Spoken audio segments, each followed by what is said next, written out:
Police say Robert Jackson was arrested without incident shortly after 4 p.m. Wednesday. Though the suspect in this instance is caught, I'm sure you'd agree that the information is still sound.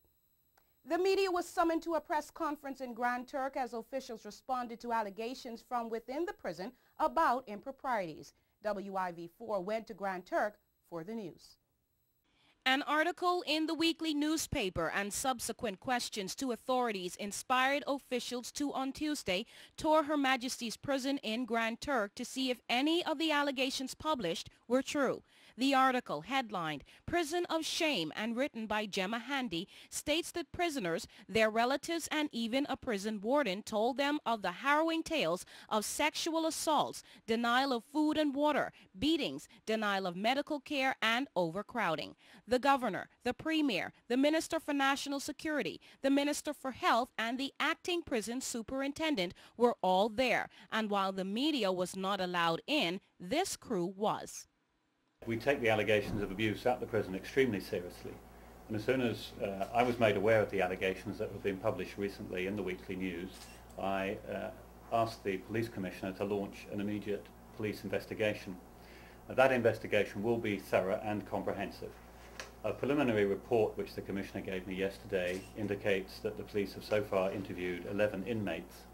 So far, they've found no evidence to support the allegations of abuse, but their interviews are continuing, including into how a journalist was able to gain unauthorized access to prison inmates. The Prison Visiting Committee is also carrying out an independent investigation. It seems the article in the weekly rubbed officials the wrong way, as Governor told a room crammed with journalists that the prison is not perfect, but there are systems in place to catch and do away with problems. The mandate of the Visiting Committee, as you may know, is to visit the prison regularly, to speak to inmates privately, and to report any concerns.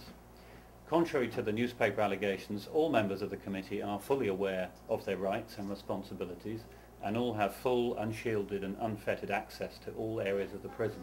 So if there was anything going on, it's the Prison Visiting Committee who should be the first to identify it. Our visit to the prison today is only the latest in a series of visits which has included the Acting Chief Justice, the Honourable Minister of Home Affairs, the head of the Foreign Office Overseas Territories Directorate, who was here only a month ago, and also the Overseas Territories Prisons Advisor, Mr. Steve Fradley, who has very long experience in UK prison service and regularly visits the prisons in all the overseas territories to check on conditions and to support local governments and prison staff. I have to say that at no point during any of these previous visits were serious concerns about the treatment of prisoners raised. The Premier, Honourable Michael Mizik, spoke also and said his government is committed to human rights and admitted that overcrowding is a real concern. Some of the areas of concern, certainly to us, is that of where there are more than 2 inmates living in a cell. And we can say, based on the information that I've heard from the prison superintendent and even inspecting the cell ourselves, it is probably impractical that there would be 4 inmates in a cell, and so we can categorically state that that is not the case. But there are instances where there are 3 inmates in the cell. This is obviously unacceptable. There is, according to the Premier, a short-term plan to make sure there are a maximum of 2 prisoners per cell for the 113 men and 5 women at the prison, and there are some long-term strides, including a remand center to come for Providenciales and a juvenile center planned for Middle Caicos. We are building a juvenile center in Middle Caicos to accommodate juveniles, one, to completely separate them from the mature prison population, but also we plan to build a facilities there that will give them an opportunity to make use of their time and hopefully be able to get them reformed and back into our communities. Superintendent Peter White vehemently denied charges of utter disorder at the prison. He categorically denied the most serious of charges.